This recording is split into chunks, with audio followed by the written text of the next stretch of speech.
Hello and welcome to the lecture on marketing. This corresponds to sections 11.1 to 11.5 in your textbook. The thing I like about lecturing about marketing is that just about everybody has an opinion about it because we're all targets of marketing. We all are bombarded with ads every day when we're on social media or listen to the radio or watch television or watch YouTube videos or just about anything we do. A couple of misconceptions that I had about marketing when I was in college. One, I equated marketing with advertising, and really advertising is just one small part of marketing. The other thing is I also equated marketing with sales, and those are two distinct functions in a company, as you'll see as we go through this lecture. If this is a subject you find interesting, you may want to take a look at enrolling in BA 330, which is a class taught by Dr. Lisa Power on marketing. She knows quite a bit about it and has a lot of practical experience in the subject, so you might find that class interesting. So the definition of marketing is the activities, set of institutions and processes for creating, communicating, and delivering and exchanging offerings that have value for customers, clients, partners, and society at large. That's the textbook definition. The bigger part of marketing is that it involves understanding customers on a very deep level. So there's kind of a trite phrase that every business should know their customers. And that goes beyond just knowing their names and addresses and email addresses and those sorts of things.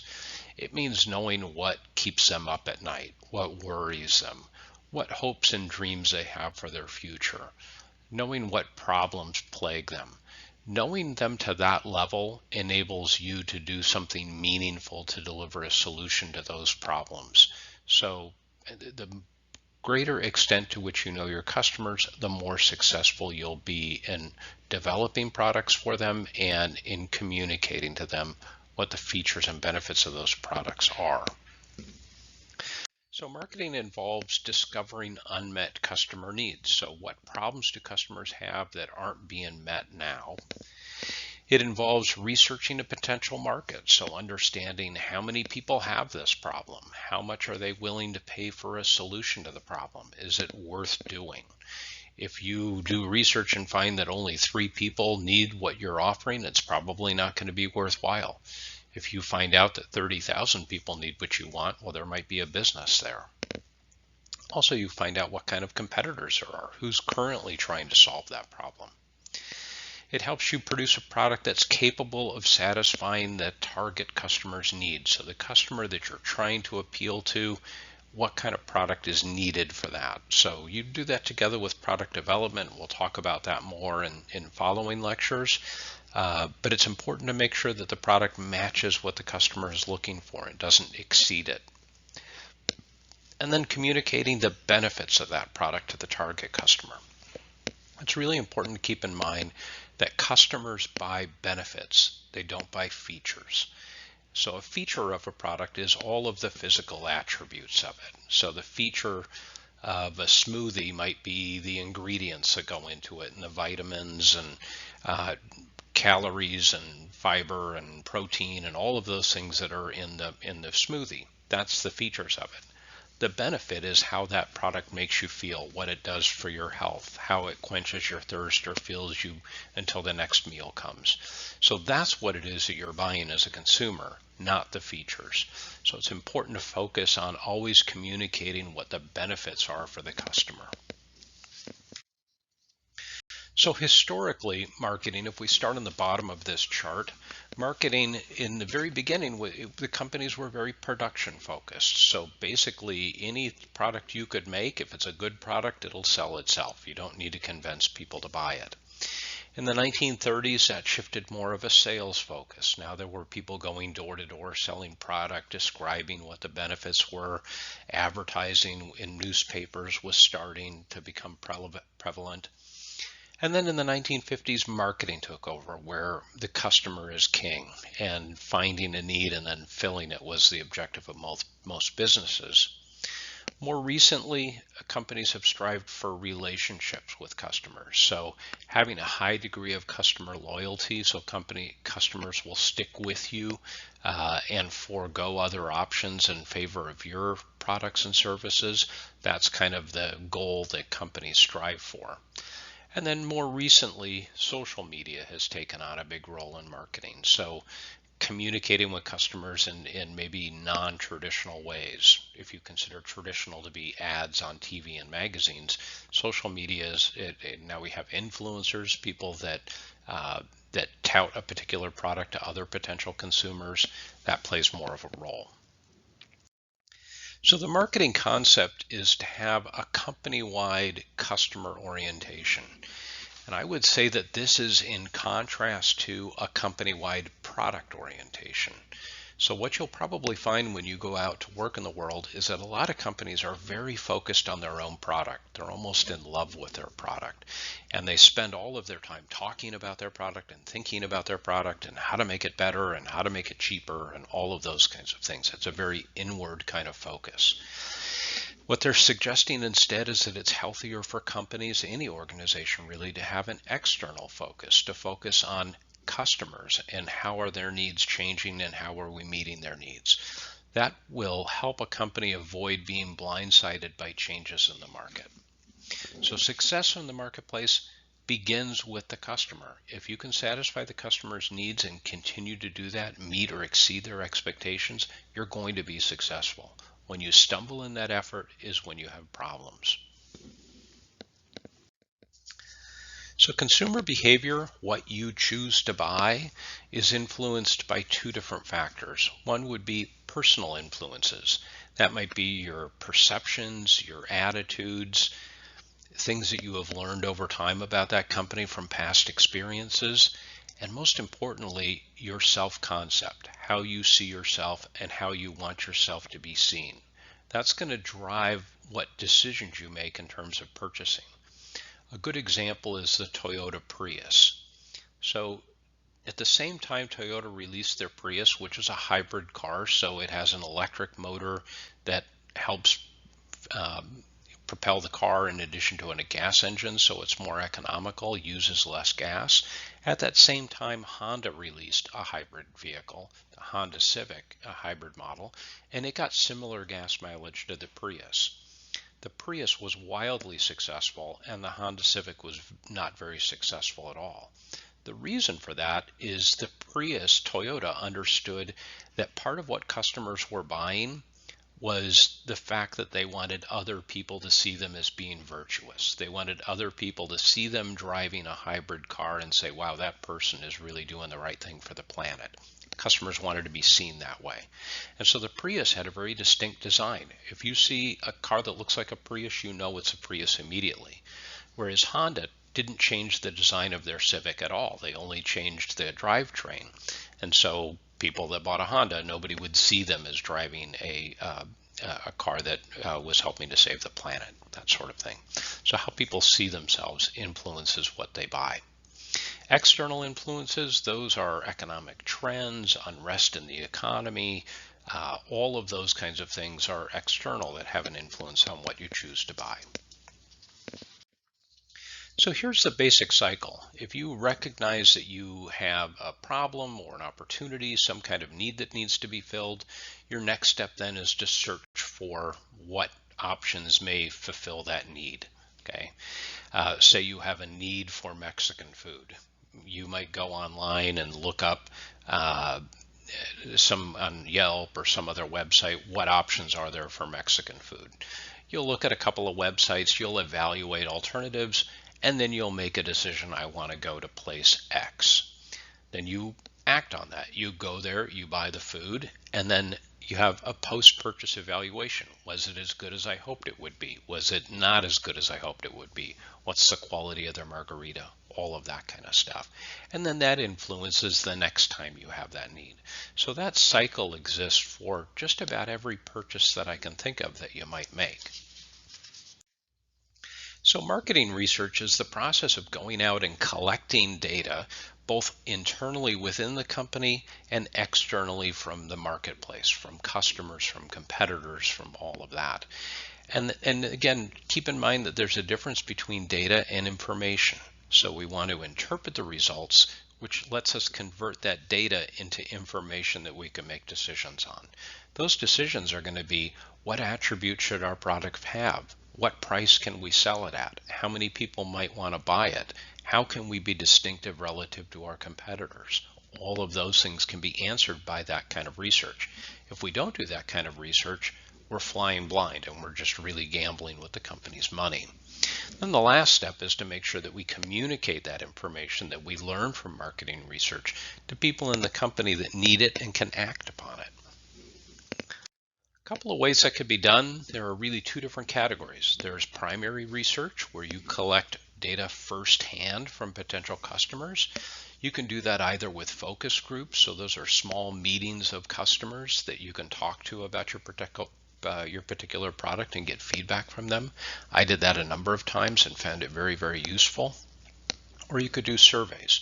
Surveys are inexpensive, easy to do. The problem is a lot of people don't return surveys, so you don't necessarily get a lot of feedback, and the feedback you get might not be representative because you're getting feedback from people that have time to fill out surveys. Secondary research is looking at research that other people have collected and gleaning information from that. So there might be, you might look at the U.S. Census Bureau's website to find out about the number of potential customers in a particular area. You might look at other government publications, academic research. It's a good idea to look at all of your competitors' marketing materials. You can gain a lot of information from that. So marketing segmentation is about dividing customers into groups so that you can get to know those groups in a deeper way. So if you said that I want to sell to everybody in Thurston County, what could you meaningfully say about the hopes and dreams of everybody in Thurston County? It would be very difficult to say anything meaningful or design a product for that group or anything. So if you break that down into homogeneous groups, and I'll talk about different ways to do that in a minute, then you can kind of bore in a little bit and say something more meaningful about them. So one way companies do that is geographical. If I'm a place-bound business like a restaurant or a clothing store or something like that, then I might look at the area. If I'm locating my business in Tenino, a small town near here, then I could look at what are the needs of the people in Tenino. I can talk to those people, I can do research about them, find out how many people are there, what the incomes are like, all of those kinds of things. I could also segment my market by demographic. I could go after a certain age. Maybe I want to have a restaurant for retired people, so I'm talking to people that are over 65, or I am appealing to people with a certain level of education or a certain kind of occupation. That might be another way that I could segment a particular population and get smaller groups to look at. Psychographic is really about the kind of the personality, the lifestyle, hobbies, things like that could categorize a group of people. So fitness nuts, people that run in 5Ks for fun and do those kinds of things. That might be a particular group of people. People that are really into hunting and fishing, that would be another group of people. People that are sports fanatics would be another group of people. So categorizing people that way. And then product related. So convenience, durability, luxury, those kinds of things are ways to segment people as well. So the target market is the group of customers that you're going to directly try to sell to. So you're going to accept business from everybody. If somebody that's not in your target market wants to come and eat at your restaurant, that's fine. You'll take their money. But the target market is who you're really going to focus on. And that can take one of two forms. Either your business could be business to consumer, which is what most businesses you're familiar with are probably that type of business, or it could be businesses that sell to other businesses. Maybe you sell copy machines. So other businesses buy copy machines. Consumers don't usually. So that's a different kind of situation. So that target market is going to drive your product strategy. So what does my target market need from this product? How does it need to be packaged? All of those kinds of things. Does it need to be assembled, or can it be assembled by the customer? those kinds of questions. Distribution strategy. How am I going to get my product from me to the customer? Does it involve door-to-door sales? Does it involve sales that are made on the internet only? Does it involve brick and mortar retail locations? What is my strategy for getting it from my factory to the customer? Promotional strategy is how am I going to let people know about it? What is the key message that I want to deliver to them? If you tell a customer 17 things that are great about your product, they're not going to remember any of them. So what are the top 2 or 3 messages that are going to be key for that market that will motivate them to buy something? And then pricing strategy. How much will the customer pay? It doesn't do any good at all to overprice a product and not sell any of it. So a quick example here from my old company, Big Toys. We sold commercial playground equipment, and that's primarily sold to park departments, schools, and early childhood centers. And those markets could be broken down like I show here. Now, the one I want to talk about specifically is the market for young children, so early childhood centers, preschools, daycares, that sort of thing. So that market breaks down into large chains, so those are generally fairly big businesses that have locations all over the country. Tutor Time, La Petite Academy are some examples. There are corporate preschools, and those are businesses that have preschools in their company, and there are companies that run those preschools for employee benefits. There are mom and pop or independent preschools, so they usually buy a swing set for their backyard. And then that last category, hippie preschools. Those are preschools, Waldorf is an example of that, where they are very much have a back to nature orientation. A lot of arts and crafts are integrated into what children do there. They try to get children to spend as much time outside as possible. They want children to have experiences with nature. So I looked at that particular market because I thought my product being made out of wood would potentially appeal to that. So I read everything that they read. I went to their conferences, and I was able to figure out that I could develop a product that incorporated plants and playground equipment. So this was, we call this a green thumb potting shed. And it was just a simple playhouse that we had for a variety of other customers and purposes. And we added some simple components to it to turn it into something that had a connection to nature. And it was very, very successful. That's an example of breaking the market down into smaller groups so that you can learn more about one group and then develop a product for them. So building a marketing strategy, first you analyze potential target markets to find ones that both have potential profit and that you can defend against competitors. You create a product to meet those needs, and then you create a marketing plan. So what is the message that I'm going to communicate to those people, and how am I going to communicate that message? The 5 P's of marketing is something to consider that can help you make sure you check all the boxes. Product, that is about the features and the benefits that customers derive from the product. Price, market-based costing means you start with the price that somebody's willing to pay and figure out if you can make it for an amount below that so you can make money. Place, where do you meet customers? Is it online? Is it somewhere else? Promotion is about your message and the way that you deliver that. And then people is all of the people within your company that help make that happen. A couple of different kinds of advertisements. One type is called aspirational advertising, which is to show a world as people wished it would be. Like, I would like to be in a house like that with that kind of fancy kitchen equipment, so I should buy a Sub-Zero fridge. That's what that message is telling people. Again, that has to be targeted at the right kind of customer. And then having messages that contain very few words. So the only words here, cats can't resist. But you know exactly what this is, and you know what this image is conveying. What this ad tells me is that they're trying to break through the clutter of all the messages that you're bombarded with every day. So delivering the message, so it must have fit, so it has to reach your market and be consistent with your overall company message. It's a good idea to use more than one method because you want to make sure that you can repeat it and make it stick. So if you don't reach customers one way, meaning a radio ad, you reach them on a website or a different way. And then affordability. bang for your buck, making sure you're reaching as many customers as possible for what you're spending and reaching the right customers. That's where Google AdWords has been very successful for people, or marketing on social media. You can generally engineer that in such a way that you're only talking to the people you want to talk to. Lastly, relationship marketing.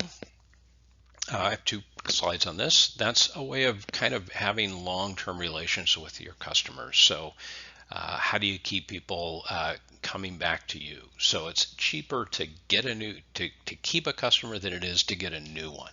So any kind of loyalty program like buy 10 and get the 11th one free, that sort of thing is the way companies try to do that. So sometimes we'll do product customization for high value customers, so make an exclusive product for a particular customer. And then there's frequent customer programs like frequent flyer programs, and there's software now called customer relationship management software that helps you interact with customers that way. So that's the end of the lecture for this section. I look forward to talking to you in the next lecture.